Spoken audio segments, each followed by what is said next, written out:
బాగా I mean feel అయ్యారా wrong step తీసుకున్నాను never so what is your best experience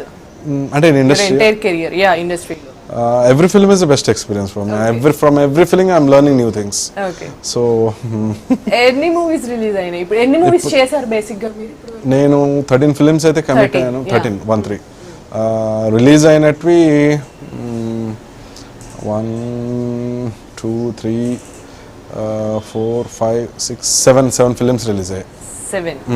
okay 7 films release అవ్వాలి ఇంకా అవ్వలేదు ఇంకా అవ్వవు కూడా మోస్ట్లీ సో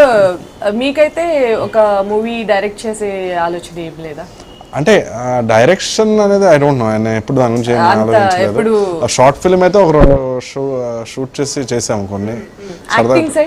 యాక్టింగ్ అసలు లేదు only music I'm very comfortable like this normal గా సినిమాలోకి ఎంటర్ అవగానే ఐదర్ యాక్ట్ చేసే వాళ్ళకి డైరెక్ట్ చేయాలని డైరెక్ట్ చేసే వాళ్ళకి యాక్ట్ చేయాలని ఇలా చాలా ఉంటాయి కదా అలా ఏం లేదు బట్ నేను నా దగ్గర అంటే స్టోరీస్ చాలా తయారు చేసుకుంటూ ఉంటాను అనమాట నాట్ ఫర్ డైరెక్షన్ మీరు స్టోరీ ఇస్తారా ఎవరికన్నా అంటే నేను చాలా మంది డైరెక్టర్స్ నేను డిస్కస్ చేస్తుంటాను అనమాట నాకు నా స్టూడియోలో నైట్ టైం లేట్ నైట్స్ ఏమైనా డిస్కషన్ జరుగుతుంది అంటే only because of only cinemas films discussions films అంతే డైలీ ఒక మినిమం 3 ఫిలిమ్స్ చూడంగానే నాకు నిద్ర పట్టదు అలా కంటిన్యూస్ గా నెట్ఫ్లిక్స్ లో చూసుకుంటూ అకౌంట్ ఉందన్నమాట అలా చూస్తూ ఉంటా వర్క్ ఉంటే వాళ్ళు వర్క్ లేకపోతే ఇది అంటే బిజీ అయ్యారు కదా బాగా పర్లేదండి పర్లేదు ఫ్యామిలీ లైఫ్ ఏమైనా మిస్ అవుతున్నారా లిటిల్ బిట్ అందుకనే నేను ఐ డూ లైక్ టైం ఇంకా లేదు ఇంకా ఒకటే వర్క్ ఉంటే I just postpone it to some other day ఇప్పుడు immediately this is the time I need to enjoy my fatherhood also I don't want to miss that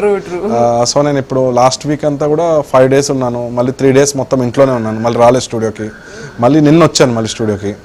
మళ్ళీ from yesterday night I was there in studio I was working on some other projects so ఇవాళ రేపు అంత promotions మళ్ళీ after 12 and again 11th I'm going to Kakinada some other film projects గురించి promotions ఉన్నాయి సీతావలోకనం అని ఒక చేశాను ఎస్ దాంది సమ్ ఫెలిసిటేషన్ ఏవో చేస్తున్నారు ఇన్వైట్ చేశారు సో అక్కడికి వెళ్ళాలి సో ఆఫ్టర్ దట్ అగైన్ మళ్ళీ 4 days మళ్ళీ ఇంట్లోనే so that is how my plans are there but no complaints nothing no complaints see we WhatsApp is there everything is there we keep on exchanging the words so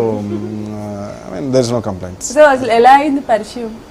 మాది it's a long story actually ఒక love failure నుంచి ఇంకో love పుట్టుకొచ్చింది నాది నా love failure నుంచి okay so ఇప్పుడు అంటే basically this is the psychology of human right ఒక లవ్ ఫెయిల్యూర్ అయితే immediately our mind tends to attach with some other personality opposite sex తో మనం దట్ ఈస్ ఎ హ్యూమన్ ఆ టైంలో తను నాకు పరిచయం అయింది